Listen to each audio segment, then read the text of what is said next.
عندما ترى شخصا هادئا دائما ولطيفا بشكل لا يصدق ويتجنب المشاكل، كن حذرا.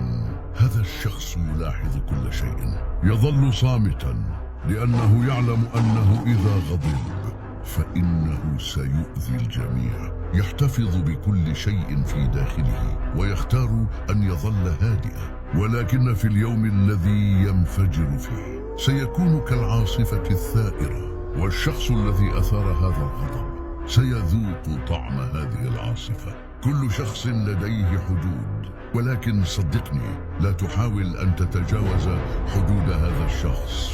بمجرد تجاوزه توقع عاصفة شديدة، ولهذا السبب من الضروري احترامه. لا تخطئ وتعتقد بأن صمته عبارة عن ضعف، فإن وراء كل ابتسامة هادئة هناك قوة وإصرار. هو يمكن أن تفاجئك